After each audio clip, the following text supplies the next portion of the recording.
सूरा बकरा जिसकी टोटल आयत 286 है। लेकिन सबसे हैरान कुन बात क्या है, सूरा बकरा की आयत नंबर 143 का मौजिज़ा और इस आयत में छुपे हुए राज, सिर्फ एक राज नहीं बल्कि कई सारे राज।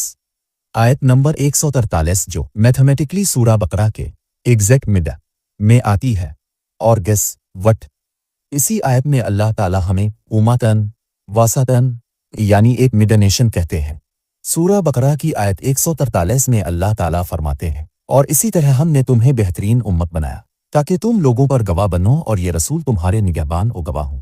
और ए हबीब, तुम पहले जिस क़िबला पर थे हमने वो इसीलिए मुकर्रर किया था कि देखें कौन रसूल की पैरवी करता है और कौन उल्टे पांव फिर जाता है। और बेशक वो लोग जिन्हें अल्लाह ने हिदायत दी थी उनके अलावा लोगों पर यह बहुत भारी थी, और अल्लाह की ये शान नहीं कि तुम्हारा ईमान ज़ाय कर दे। बेशक अल्लाह लोगों पर बहुत मेहरबान रहम वाला है। अब सोचें, 286 आयत का बीच बिल्कुल 143 बनता है, और इसी 143 में मिड नेशन का जिक्र। ये कोइंसिडेंस नहीं हो सकता, ये कुरान का मिरेकल है। It's perfect algorithm, linguistic accuracy and numerical precision, और सिर्फ नंबर्स का गेम नहीं। इस एक आयत में छुपे हैं intellectual proofs, spiritual points and wisdom, और हता के मैदान हश्र तक के राज। लेकिन हैरत की बात यह है कि सूरा बकरा लगभग 9 साल के अरसे में धीरे धीरे नाजिल होती रही, कभी एक आयत कभी चंद आयत एक साथ। अब सोचो, जब सूरा धीरे धीरे लगभग 9 साल के अरसे में नाजिल हुई तो आयत 143 बिल्कुल दरमियान में कैसे आई? इसे सेंटर में किसने रखा? सिर्फ और सिर्फ अल्लाह सुब्हाना व तआला ने, क्योंकि आयत की तरतीब सूरतों में अल्लाह के हुक्म से नबी पाक सल्लल्लाहु अलैहि वसल्लम ने रखी।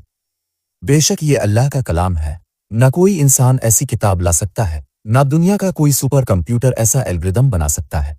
और उम्मतन वासतन सिर्फ मैथमेटिक्स का कमाल नहीं, इसमें एक अजीम जिम्मेदारी भी छुपी है। उम्मतन वसतन का मतलब सिर्फ मिड नेशन नहीं बल्कि एक बैलेंस्ड नेशन, ना एक्सट्रीम राइट ना एक्सट्रीम लेफ्ट। एक बेस्ट नेशन जो इंसाफ पर कायम हो और हर फील्ड में बैलेंस रखे, चाहे इबादत हो, दुनिया हो या अखलाक। और एक विटनेस नेशन जो अल्लाह का पैगाम पूरी इंसानियत तक पहुंचाए। और क़यामत के दिन रसूल अल्लाह सल्लल्लाहु अलैहि वसल्लम हम सब पर गवाह होंगे, और हम पूरी इंसानियत पर, क्योंकि नबुव्वत का सिलसिला अब ख़त्म हो चुका। अब इस्लाम का पैगाम पूरी दुनिया तक हमने पहुंचाना है। जैसा एक मशहूर शेर जो इकबाल से मंसूब किया जाता है कि हुस्न किरदार से नूर मुजस्सम हो जा, कि इब्लीस भी तुझे देखे तो मुसलमान हो जाए। यही असल आइडेंटिटी है एक मुसलमान की, और यही कुरान का विजन है for this Umma. Enroll yourself and your kids in source code that lead you towards your source code.